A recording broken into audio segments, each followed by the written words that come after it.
नमस्कार, welcome to टिस्टेक में आप सभी का स्वागत है। और हम पढ़ रहे हैं class 10th maths ICSE board और उसका भी बड़ा important chapter problems on quadratic equations है ना। और उसमें मिसलेनियस प्रॉब्लम्स, अलग अलग टाइप के हमने प्रॉब्लम्स देखी। अब यहाँ पर जो रहेगी वो मिसलेनियस रहेगी, मतलब मिक्स रहेगी, है ना, अलग अलग टाइप से। और जो हमने टॉपिक पढ़े उससे रिलेटेड भी हो सकते हैं या उसके अलावा भी हो सकते हैं, ठीक है। और बहुत बढ़िया मज़ेदार से क्वेश्चन इसमें है, आपको मजा आ जाएगा। मतलब सारे क्वेश्चन देखिए आप, हर क्वेश्चन में कुछ ना कुछ कहीं ना कहीं डिफरेंस आपको मिलेगा। और कलेक्शन इतना जानदार है कि आपके सारे कॉन्सेप्ट यहाँ पर कवर हो जाए, मतलब, है ना। हमारा पर्पस ये है कि इतने क्वेश्चन करने के बाद आप कोई भी क्वेश्चन बनाने में सक्षम रहेंगे, ये मेरी गारंटी है, ठीक है। मिसलेनियस प्रॉब्लम्स, क्वेश्चन को पढ़ते जाएंगे और सिचुएशन को बनाते जाएंगे। देखना, क्वेश्चन को पढ़ रहा हूं मैं, बड़ा सिंपल सा काम है। The product of the digits of 2-digit number is 24. Product कितना है? 24 है। प्रोडक्ट मतलब 2 डिजिट नंबर है। जैसे मान लिया जाए एक डिजिट नंबर ये है और एक डिजिट नंबर, एक डिजिट ये है, एक नंबर है 2 डिजिट नंबर ये वाला। तो इसका एक तो यूनिट प्लेस होगा कि नहीं होगा? Unit place. और एक क्या होगा? टेंस प्लेस होगा। क्या होगा? टेंस प्लेस होगा। ये बात समझ में आई क्या? एक वंस होगा, एक टेंस होगा। अब वंस क्या है, टेंस क्या है, तो आपको इतना तो मालूम है ना कि क्वाड्रेटिक इक्वेशन में केवल एक वेरिएबल को लेना एलाउ है, दोनों को एलाउ नहीं है। मतलब आप बोल सकते हैं कि वंस प्लेस को मैं एक सपोज कर लेता हूं या टेंस प्लेस को एक सपोज कर लो, उससे कोई फर्क नहीं पड़ेगा। चलो ठीक है, टेंस को एक से सपोज कर लेता हूं। तो वंस प्लेस क्या होगा, ये बात सोचने वाली है। वंस प्लेस क्या होगा? तो आप सोचोगे कि वंस प्लेस कौन है? वाई है। नहीं ले सकते वाई, एक ही वेरिएबल लेना आपको। तो फिर ये वाई, इसको क्या लेंगे हम? तो यहां पर देखिए कि क्या कंडीशन क्या बोली, the product of 2 digit number of a 2 digit is 24। आपको बोला है कि जो वंस प्लेस रहेगा, यानी कि यूनिट प्लेस रहेगा, यूनिट प्लेस और टेंस प्लेस रहेगा, इनका दोनों का प्रोडक्ट जो रहेगा ना, इनका दोनों का जो प्रोडक्ट रहेगा वो प्रोडक्ट कितना रहेगा? 24। कितना रहेगा? 24। बड़ा सिंपल सा कॉन्सेप्ट है। तो मुझे एक बात बताए, टेंस प्लेस आपको मालूम है ना, तो क्या हो जाएगा? Unit place into x. Tens place कौन है? एक्स है, और इज इक्वल टू 24। तो unit place is equal to क्या हो जाएगा? Unit place is equal to 24 divided by x. ये तो रफ वर्क है, आप डायरेक्ट भी कर सकते हैं इसको। इतनी बात समझ में आई? अरे कितना आसान रहता अगर हम इसको एक्स ले लेते, इसको वाई ले लेते। लेकिन 2 वेरिएबल अलाउड नहीं है, हमें पढ़ना है क्वाड्रेटिक इक्वेशन इन 1 वेरिएबल, 2 वेरिएबल नहीं, ठीक है। तो दूसरे वेरिएबल की वैल्यू फाइंड करने के लिए आपको एक कंडीशन दी जाती है इसमें। चलिए ठीक है, तो लिखना चालू करेंगे हम। लेट वंस प्लेस या यूनिट प्लेस लिख देता हूं मैं, यूनिट प्लेस बी कौन है? एक्स। या यूनिट प्लेस क्या? टेंस प्लेस लिया ना मैंने, तो टेंस प्लेस लिख देता हूं ना। टेंस प्लेस बी एक्स, ये हो गया। टेंस प्लेस कौन है? एक्स है। देन यूनिट प्लेस कितना हो जाएगा? Is equal to 24 divided by x. 24 divided by x. इतनी बात समझ में आ गई? ये तो रफ वर्क है, ठीक है ना। आप केवल 2 लाइन में अपना काम खत्म कर सकते हैं। थोड़ी सी प्रैक्टिस करके तो आप डायरेक्ट ऐसा कर सकते हैं। क्वेश्चन को जबरन उलझाना नहीं है, ये लंबी कहानी लिख रहे हैं इधर उधर से, क्या लिखना है, ठीक है। चलिए, मतलब इतनी बात समझ में आ गई। ये यूनिट प्लेस था, ये टेंस प्लेस था। टेंस प्लेस को एक सपोज कर लिया, यूनिट प्लेस नहीं मालूम क्या है। दोनों का जो प्रोडक्ट है वो कितना है? 24 है। तो ये वाला जो प्लेस होगा एक्स का क्रॉस मल्टीप्लिकेशन करके, तो unit place is equal to 24 by x. चलिए ठीक है, इतना हो गया। क्वेश्चन इतना पढ़ भी लिया, इतना काम भी हो गया। अब आगे की बात करते हैं। देखना, if it's unit digit is exceed twice its tens digit bye 2। यहां पर क्या बोल दिया? यहां पर क्या बोल दिया भाई? यहां पर बड़ी मजेदार बात बोली है। According to condition, according to question लिख दो, according to question, according to question. If it's unit place, जो इसका यूनिट प्लेस रहेगा ना, यूनिट प्लेस कौन है, यूनिट प्लेस कौन है 24/x, 24/x ये है यूनिट प्लेस। ये वाला जो यूनिट प्लेस है ना वो क्या रहेगा, अब यहां पर बोला है if it's unit digit exceed twice its tens digit bye 2। जो इसका टेंस डिजिट रहेगा ना, टेंस डिजिट कौन है, x है ना, इसका ट्वाइस कर दो और 2 का मल्टीप्लिकेशन कर दो, इतना हो जाएगा। ऐसा बोला है क्या, पहले ये देख लो आप। इट्स यूनिट डिजिट, ये है यूनिट डिजिट, एक्सीड ट्वाइस बड़ा है ज्यादा है, एक्सीड है बड़ा है ज्यादा है, twice its tens digit bye 2। जो टेंस डिजिट रहेगा उसका डबल कर दो, है ना, बोला ना ट्वाइस, ट्वाइस मतलब डबल कर दो और उससे भी 2 ज्यादा है, ऐसा बोला है यहां पर। बस हो गया काम। अब क्या करो, इसका x का क्रॉस मल्टीप्लिकेशन कर दो, तो क्या हो जाएगा 24 is equal to 2x² plus 2x, और 24 जाएगा उस साइड, तो क्या हो जाएगा 24 उस साइड जाएगा, तो 24 उस साइड जाएगा, इसको इधर शिफ्ट कर देता हूं, है ना, तो 24 उधर जाएगा तो हो जाएगा 2x² plus 2x minus 24 is equal to 0। थोड़ा सा रिड्यूस कर लो, क्वाड्रेटिक इक्वेशन तो बन चुकी है ये, लेकिन इसको रिड्यूस कर दो, तो रिड्यूस कर देंगे तो 2 से डिविजिबल है ना पूरा, ये भी 2 से डिविजिबल है, 2 से डिविजिबल, 2 से डिविजिबल, छोटा कर दो 2 से डिवाइड कर दो तो x माइनस 12 और इज इक्वल टू 0। अरे बिल्कुल इजी है, थोड़ी सी प्रैक्टिस करने की जरूरत है ना। अच्छा, ये काय में ब्रेक हो रहा, 3 और 4 में ब्रेक हो रहा क्या, हाँ हो रहा 3 और 4 में ब्रेक, तो x² plus 4x minus 3x minus 12 is equal to 0।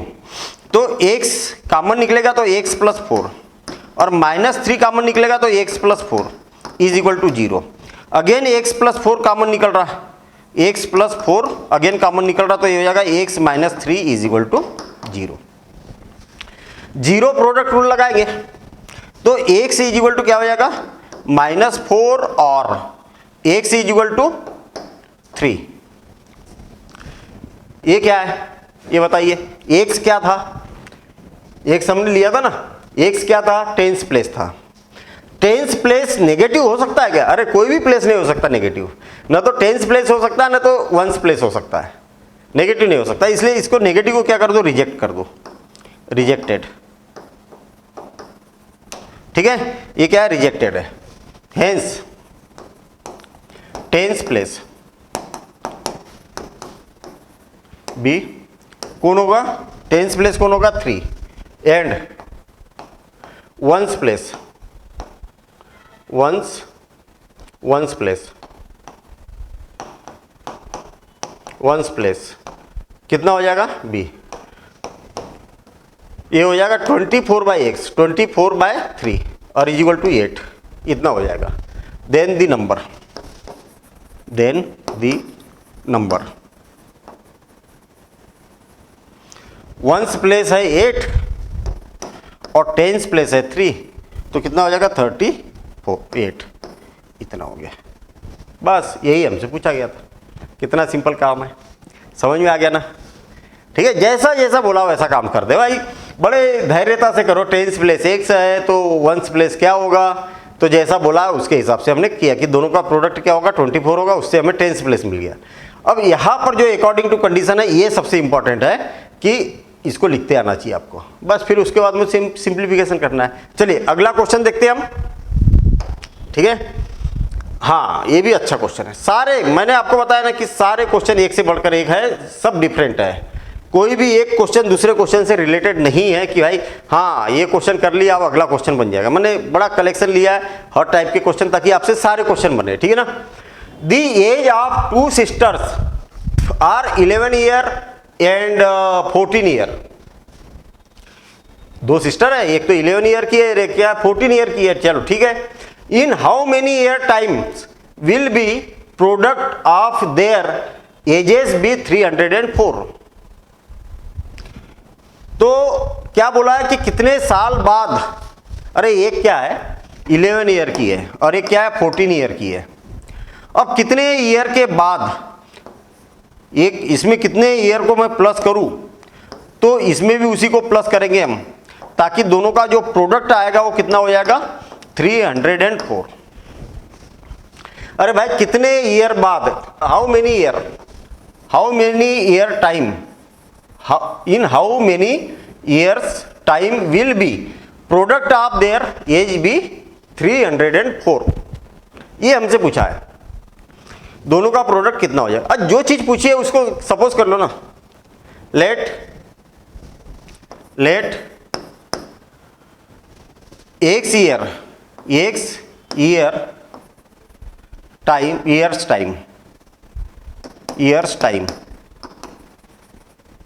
Time they क्या हो जाएगा, दे विल द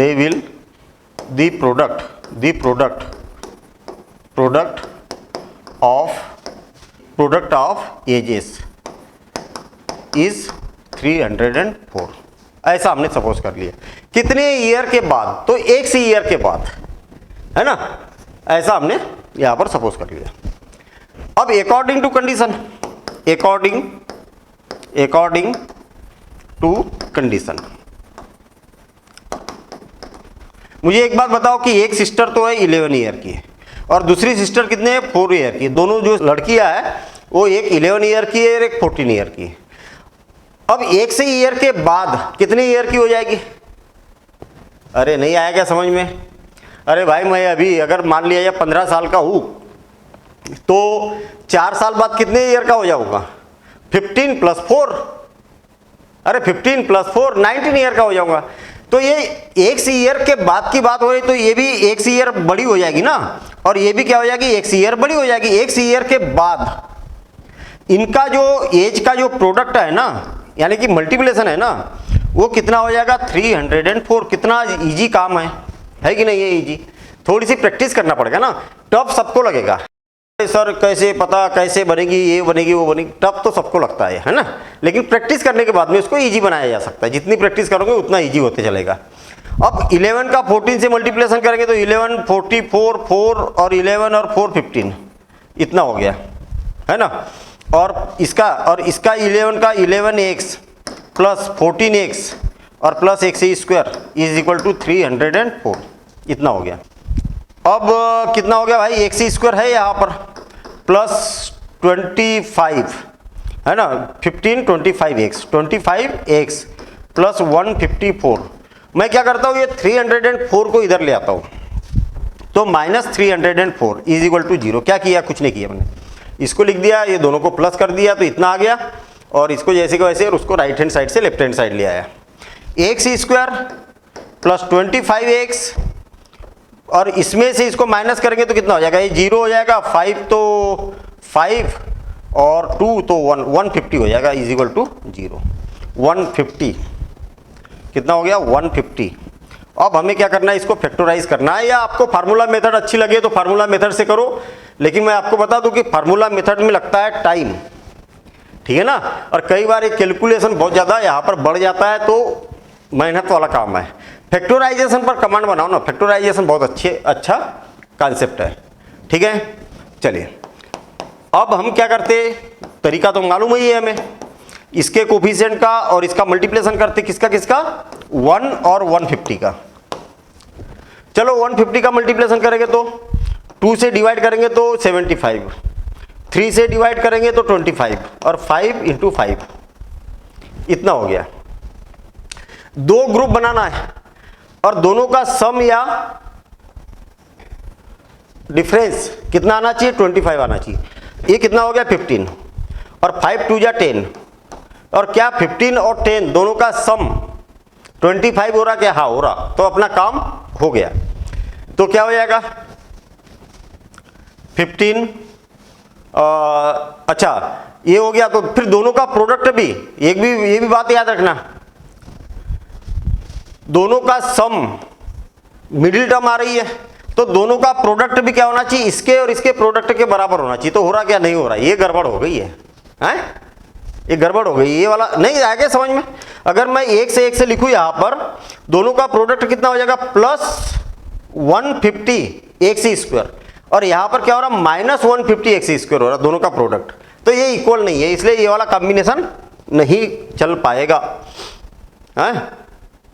तो फिर कौन सा कॉम्बिनेशन चला है भाई, 5 का 2 से किया, इससे किया तो नहीं चला, 25 और 6 ये तो होगा ही नहीं, 25 और 6 ये नहीं होगा, तो क्या किया जाए, इसको करता हूँ मैं, 3 2 जा 6 और 6 5 जा 30, 30 और 5 ये कॉम्बिनेशन मिल सकता है क्या।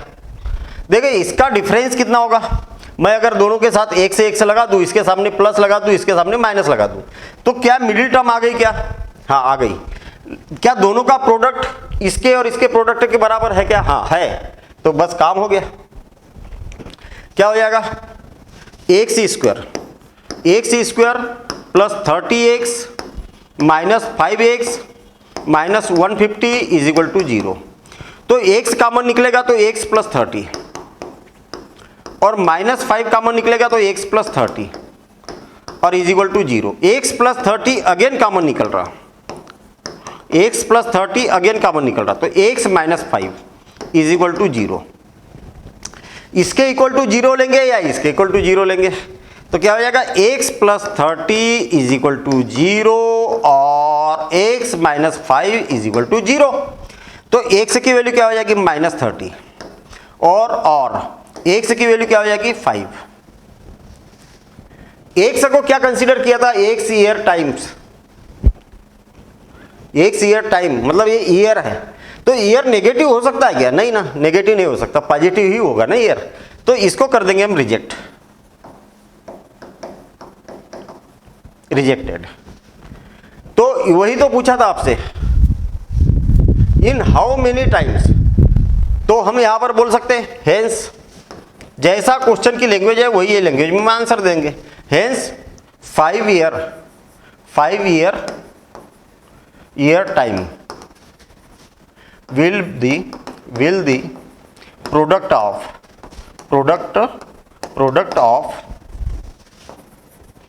their ages be कितना हो जाएगा, 304 है ना, ये हो जाएगा आंसर। आंसर एक्चुअली ये वाला है, 5 ईयर है ना, ये वाला, ये आंसर है। कितनी ईयर के बाद बोला था, तो ये 5 ईयर टाइम्स, ठीक। तो सिंपल है ना काम, और डिफरेंट है कि नहीं क्वेश्चन, हाँ डिफरेंट है भाई, नोट करो सारे क्वेश्चन नोट करो, फिर उसके बाद आप इसकी प्रैक्टिस करना, ठीक है ना।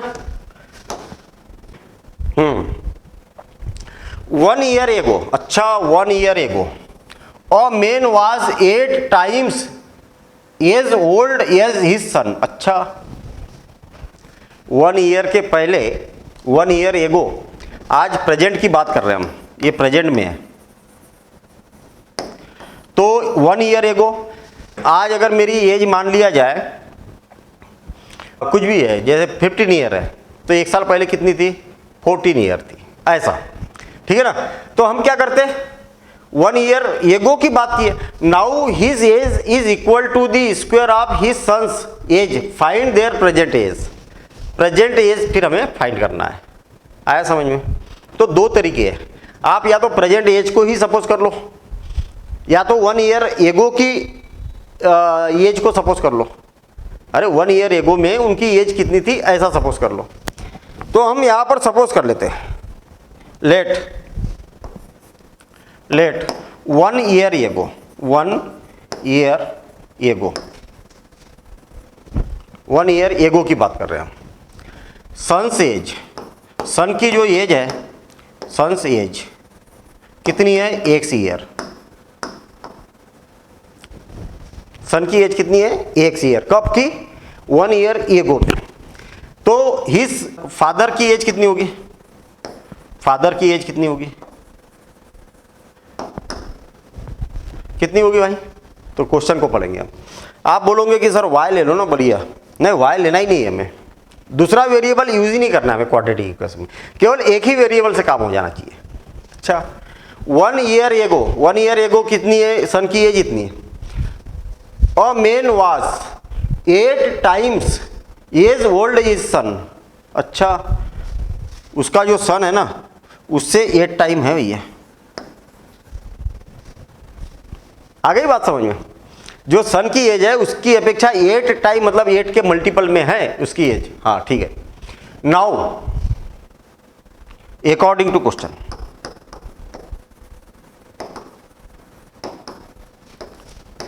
अकॉर्डिंग टू क्वेश्चन, अब मुझे एक बात बताओ, नाउ यानी कि अभी की बात कर रहे हैं हम।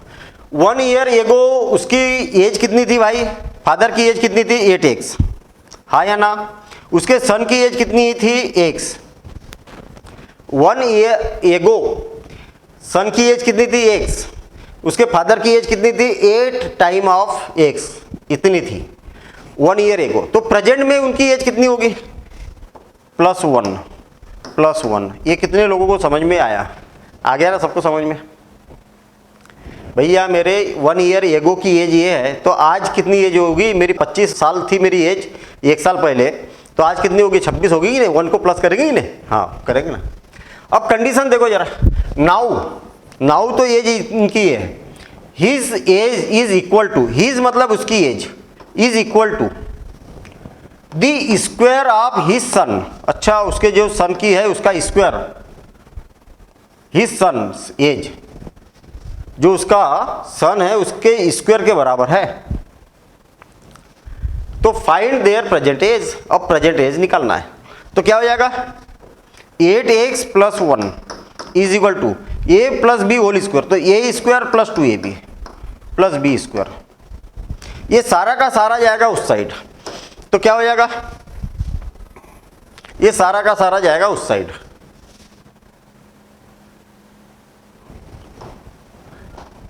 x स्क्वायर + 2x + 1, और ये उस साइड जाएगा तो -8x - 1 इज इक्वल टू 0, इतना हो जाएगा। क्या हो गया? x स्क्वायर -6x और प्लस, अरे 1 से 1 कैंसिल हो गया, 1 से 1 कैंसिल हो गया, तो इज इक्वल टू 0। बहुत बढ़िया, बड़ा सिंपल सा क्वेश्चन बन गया। इससे और ज्यादा इजी क्या हो सकती? x कॉमन निकल गया तो x - 6 हो जाएगा, x - 6 इज इक्वल टू 0। तो x इज इक्वल टू क्या हो सकता है? x इज इक्वल टू 0 और x इज इक्वल टू 6। मुझे एक बात बताओ कि किसी की एज 1 साल पहले 0 हो सकती क्या? हाँ हो सकती ना, वो उसका बर्थ ही नहीं हुआ होगा। लेकिन क्या बोला है? 1 ईयर एगो उसके फादर की एज 8 टाइम थी ना, तो मतलब 0 तो नहीं होगी ना पहले। 1 ईयर के पहले सन की एज 0 हो सकती क्या? मतलब जन्म ही नहीं हुआ, उसका बर्थ ही नहीं हुआ। और बर्थ नहीं हुआ तो उसके फादर उससे 8 टाइम कैसे थे, है ना?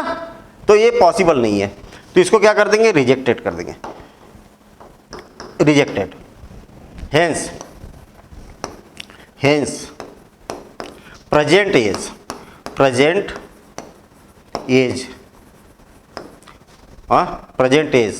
ऑफ हिज सन्स, सन की जो प्रेजेंट एज है वो कितनी है? इज इक्वल टू कितनी है? x की वैल्यू तो 6 ईयर आई ना, वो तो 1 ईयर एगो की एज थी x, तो आज कितनी हो जाएगी? 7 ईयर। कितनी हो जाएगी? 7 ईयर। और उसके फादर की एज, फादर की जो एज होगी 8 टाइम है ना, वो 8 टाइम, तो 8 × 7 और +1। ये बात समझ में आई क्या? अरे 8x जो है ना वो 1 साल पहले की है, लेकिन प्रेजेंट में कितनी होगी? ये +1, तो कितना हो जाएगा? 56 57, कितने हो गया? 57 ईयर। ये हो जाएगी इसके आंसर। आ गया समझ में? ठीक है ना, मजेदार क्वेश्चन है।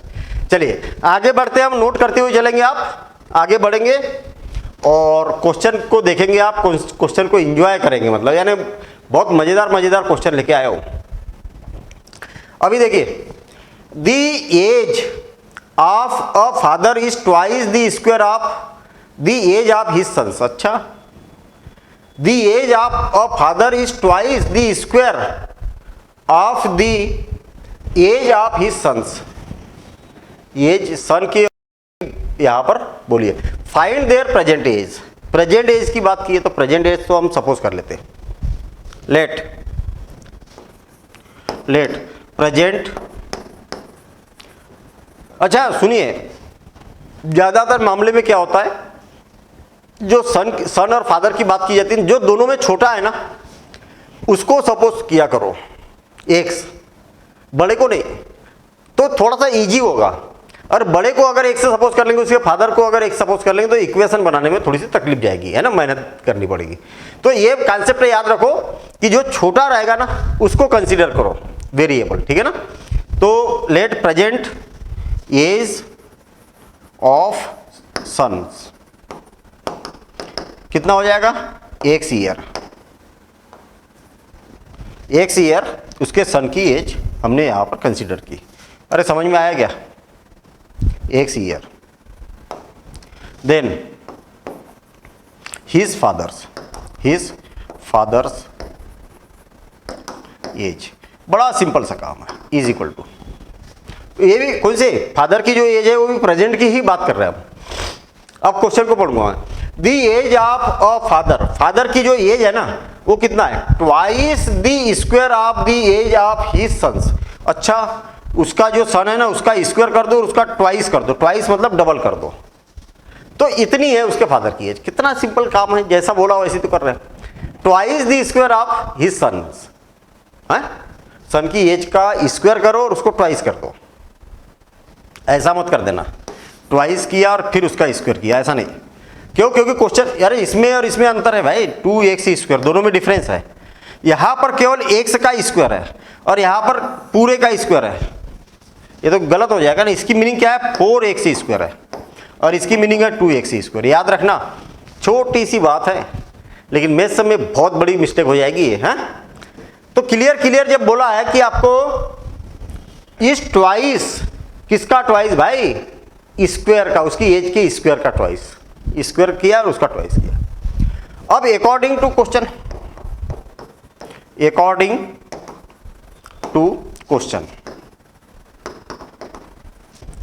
देखते हैं हम कि क्या बोला है।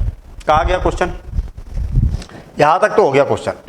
8 ईयर हेंस, अरे हेंस का मतलब क्या होता है, 8 ईयर हेंस मतलब 8 ईयर के बाद, 8 ईयर के बाद। मुझे एक बात बताओ, आज उसके फादर की एज इतनी है, कितनी है, 2x स्क्वायर, और सन की एज कितनी है, x है प्रेजेंट में। ये सन की एज है, ये उसके फादर की एज है। 8 ईयर के बाद में कितनी हो जाएगी, अरे 8 ईयर के बाद में क्या हो जाएगा, ये भी, इसमें भी 8 हो जाएगा, 8 हो जाएगा और ये भी 8 हो जाएगा। कितना सिंपल काम है। 8 ईयर हेंस मतलब 8 ईयर के बाद, आज से दोनों की बढ़ जाएगी, अकेला ये थोड़ी बढ़ेगा, ये भी बड़ा हो जाएगा ना, हाँ ठीक है। The ages of father's will be, the age of the father will be 4 year more than 3 times the age of his son's. जो उसका सन है ना उससे 3 टाइम कर दो और उससे भी कितना मोर हो जाता है, 4 हो जाता है, ऐसा हो जाता है। आया क्या समझ में, और एक बार देखेंगे। 8 ईयर हेंस, दोनों में 8 को 8 कर दिया, हाँ ठीक है। बस यही सबसे इंपॉर्टेंट होता है इसमें, और जैसा बोला जाए वैसे कर रहे हो। देखना, दी फादर विल बी, जो उसका फादर है ना ये कितना हो जाएगा, विल बी 4 ईयर मोर, अरे 4 साल बड़ा रहेगा भैया। ये मोर मतलब प्लस कर दिया मैंने, more than 3 times the age of his son's. जो उसके सन की एज है ना उसमें 3 टाइम कर दो और 4 को प्लस कर दो तो उसकी एज हो जाएगी। बस इतनी सी बात है यहाँ पर। आगे क्या बात समझ में है, मजेदार है कि नहीं है। प्रैक्टिस प्रैक्टिस प्रैक्टिस, जितनी प्रैक्टिस करोगे उतना स्मूथ होगा, उतना इजी बनते चलेगा, चैप्टर ही इजी बनेगा। चलिए ठीक है, कितना हो जाएगा, 2x square plus 8 is equal to 3 का अंदर मल्टीप्लिकेशन कर देता हूं तो 3x प्लस 24 और प्लस 4। ये सारा का सारा इधर आएगा, तो या तो ऐसा कर दो 2x स्क्वायर प्लस 8, या तो चलो ठीक है 8 प्लस माइनस, ये सारा का सारा इस साइड आएगा तो माइनस 3x और 24 और 4 कितना हो गया 28, तो माइनस 28 इज इक्वल टू 0। अब ये हो जाएगा 2x स्क्वायर माइनस 3x और 8 में से 28 को माइनस करेंगे तो माइनस 20 इज इक्वल टू 0। 2 से डिविजिबल है क्या, नहीं है, नहीं है डिविजिबल, कोई दिक्कत नहीं है। इसका और इसका मल्टीप्लिकेशन किया जाता है। किसका किसका? 2 और 20 का। एक्चुअल मल्टीप्लिकेशन ना करके इसको और प्राइम फैक्टराइज किया जाता है। कर दो। आप बोलोगे कि सर ये माइनस कहाँ है, माइनस को छोड़ दो थोड़ी देर के लिए, ठीक है ना, माइनस को नहीं लिया जाता। 2 इंटू 20 को फैक्टराइज करेंगे तो 2 इंटू 2 इंटू 5 ना, हाँ बहुत बढ़िया। अरे 4 इंटू 5 है तो 5 हो गया, 4 को हमने अगेन फैक्टराइज कर दिया। 2 ग्रुप बनाना है और मुझे डिफरेंस चाहिए या ऐड करने के बाद चाहिए 3। कैसे ग्रुप बनाओ? 2 जा 4, 4 2 जा 8, कितना हो गया 8। यहां से लेके यहां तक कितना हो गया 8, और ये कितना हो गया 5। ऐसे 2 ग्रुप बना दिए मैंने। क्या दोनों को ऐड करने पर या सब्ट्रैक्ट करने, अरे हिट एंड ट्राई होता है, कोई जरूरी नहीं कि पहली बार ग्रुप बनाया और फिट हो जाए काम। अब बन गया, छोटा सा तो मामला था, मैंने 2-3 कैलकुलेशन ऐसे देख लिए थे यहाँ पर, है ना। तो क्या दोनों का डिफरेंस -3 आ रहा? हाँ आ रहा। क्या दोनों का प्रोडक्ट करने पर उनके प्रोडक्ट के बराबर आ रहा? तो आ रहा। दोनों के साथ में x लिख दो, ये लिख दिया x।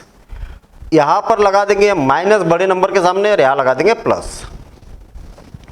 क्या 5x में से 8x को माइनस करेंगे तो 3x आएगा, -3x आएगा क्या? हाँ।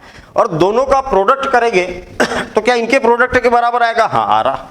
मतलब अपना काम हो गया, ठीक है ना। तो ये हो जाएगा 2x² -8x प्लस 5x -20 = 0।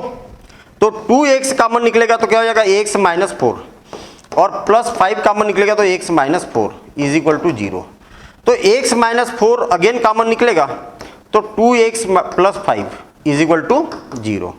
तो x -4 = 0 और 2x प्लस 5 = 0। ये तो सबको आता है ना। तो x = क्या हो जाएगा 4 और x = क्या हो जाएगा -5/2। -5/2 क्या ये पॉसिबल है क्या?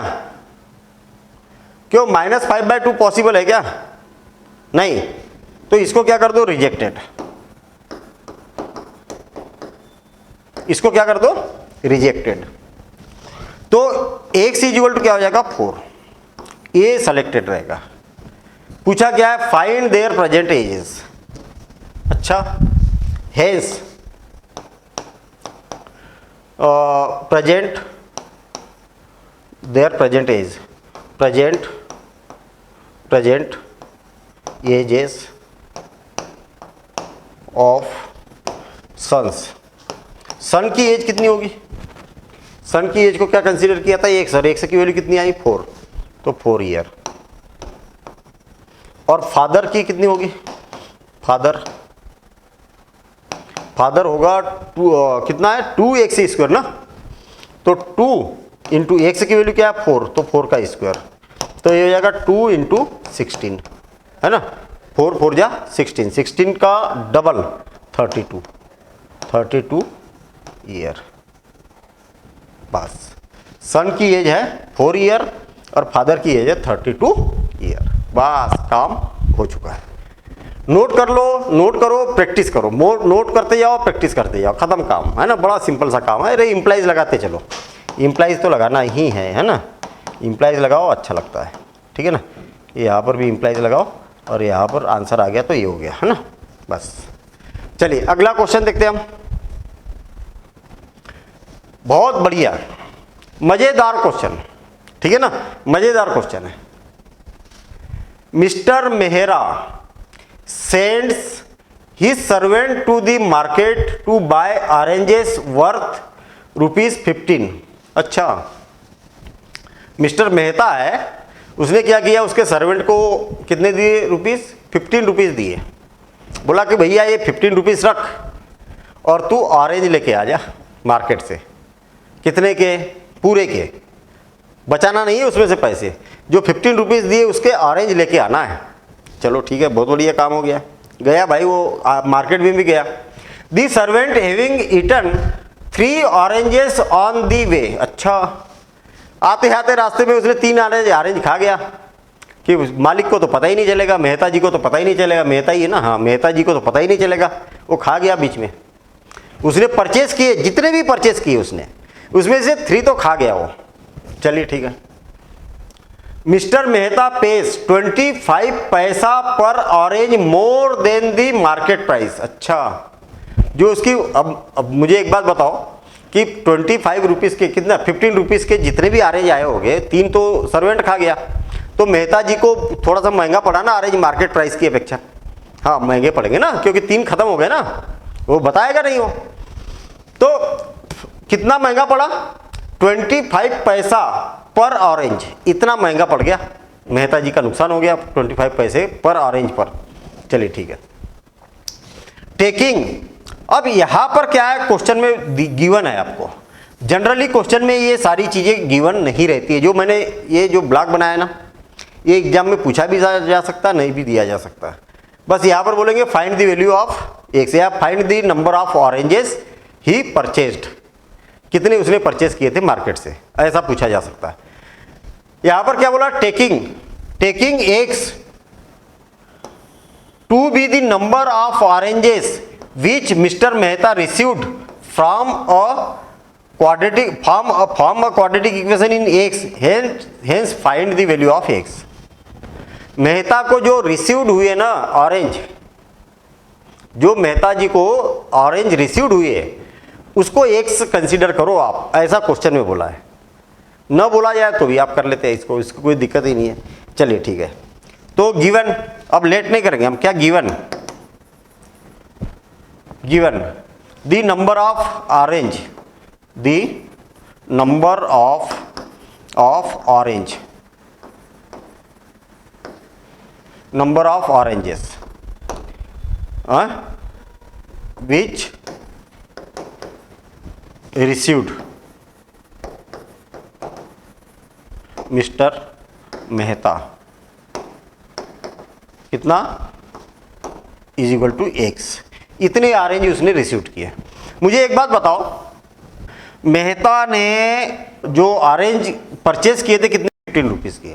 मेहता जी को कितने ऑरेंज मिले? एक्स। तो एक ऑरेंज की कास्ट कितनी है?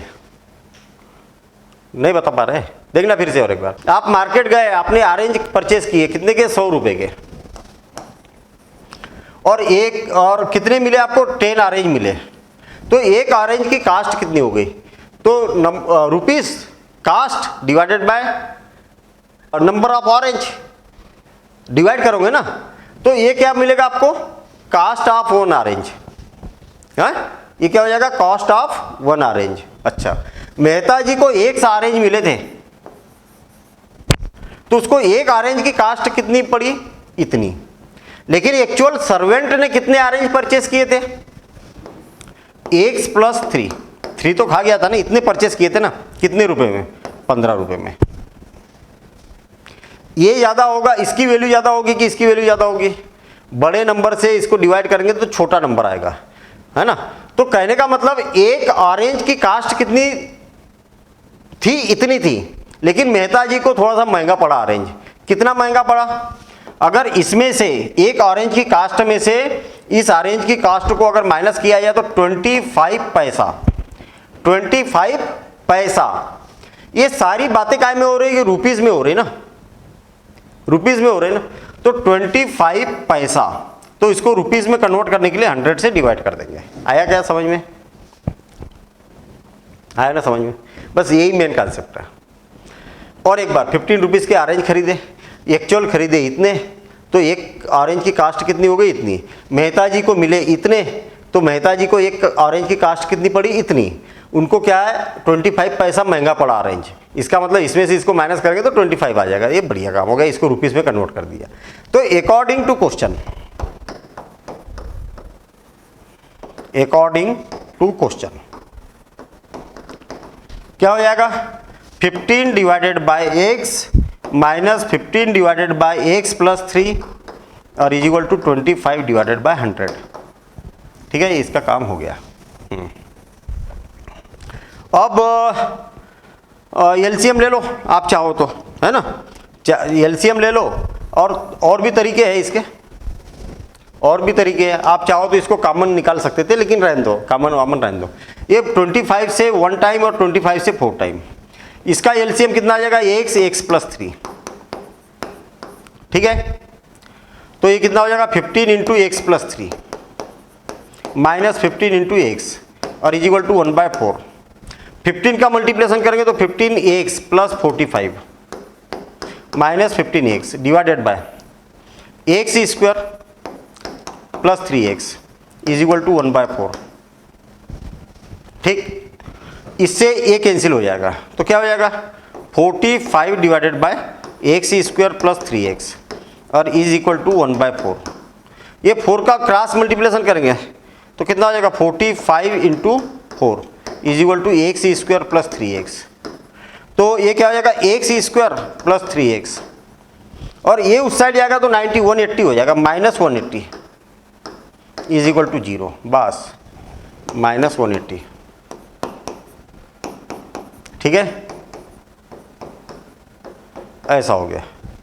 अब क्या किया जाए, अब क्या किया जाए तो सॉल्व किया जाए। तो बड़ा सिंपल सा काम है, ये तो आपको आता ही है ना सब सॉल्व करते हुए। ठीक है, नोट तो कर लेना है। अगर आप सॉल्व कर सकते इसको तो इसको रोक दो, सॉल्व करके देखो, नहीं बनेगा तो वीडियो को आगे देखना है। अदरवाइज जरूरत नहीं है वीडियो को आगे कंटिन्यू करने की, मैं तो क्वेश्चन को सॉल्व करूंगा। ठीक है ना, 180 इसका और इसका क्या किया जाता है एक्चुअल मल्टीप्लिकेशन किया जाता है 1 इंटू 180। इसको और फैक्टराइज किया जाता है 1 इंटू 180 को ब्रेक करेंगे तो 2 से कितने बार 90 टाइम, 2 से 40 टाइम 45 टाइम और 3 से 15 टाइम और 3 से 5 टाइम 3 से 5 टाइम 15 है ना 15 45 45 90 180। हाँ काम हो गया। आपको 2 ग्रुप बनाना है इसके और 2 ग्रुप बनाने के बाद में जो डिफरेंस या सम करने के बाद में कितना आना चाहिए मिडिल टर्म आना चाहिए। चलो बना के देखता हूँ मैं ग्रुप। ये कितना हो गया 15 है और ये कितना हो गया 3 2 जा 6 6 12। क्या दोनों का डिफरेंस हाँ आ गया ना, काम ही हो गया भाई। 3 2 जा 6 6 2 जा 12। दोनों के साथ एक्स लगा देता हूँ, ये लगा दिया एक्स। यहाँ पर कर देता हूँ मैं माइनस और यहाँ पर कर देता हूँ प्लस। ठीक है, तो इसमें से इसको माइनस करेंगे तो 3x आ रहा क्या, हाँ। दोनों का प्रोडक्ट किया जाए तो इसके और इसके प्रोडक्ट के बराबर आ रहा क्या, तो हाँ काम हो गया ना अपना। X square plus 15x minus 12x minus 180 is equal to 0। क्या हो जाएगा x कॉमन निकलेगा तो x प्लस 15 माइनस 12 कॉमन निकलेगा तो x प्लस 15 है ना और is equal to 0। Again x plus 15 दोनों में से कॉमन निकल रहा तो क्या हो रहा x प्लस 15 दोनों में से कॉमन निकलेगा तो x माइनस 12 और इज इक्वल टू 0। ठीक, अब क्या हो जाएगा 0 product rule. x is equal to x is equal to क्या हो जाएगा माइनस 15 है ना, या तो पूरा पूरा लिख देता हूँ मैं। x plus 15 is equal to 0 और x minus 12 is equal to 0। तो x इज इक्वल टू क्या हो जाएगा माइनस 15 और x इज इक्वल टू 12। तो ये क्या हो जाएगा रिजेक्टेड। ये क्या हो गया रिजेक्टेड। आएगी क्या बात समझ में। तो x की वैल्यू क्या हो जाएगी 12। हेंस अच्छा x की वैल्यू क्या है, वो जो खा गया वो वाली है ना, खाने के बाद जो मतलब मिस्टर मेहता जो रिसीव किए ना वो वाले है। तो यहाँ पर क्या है x की वैल्यू फाइंड करना है, तो बस यही तो पूछा था। Hence x is equal to 12। तो एक तो आंसर ये हो गया और एक आंसर आपसे बोला था क्वाड्रेटिक इक्वेशन बताओ, तो एक आंसर हो जाएगा ये वाला। तो ये 2 आंसर है ना। क्वेश्चन में बोला है कि क्वाड्रेटिक इक्वेशन जो बनेगी वो भी बताना है हमें, तो कर दो हाईलाइट और ये भी आंसर है। ठीक है ना, मजा आया। चलिए अगला क्वेश्चन देखते हैं हम।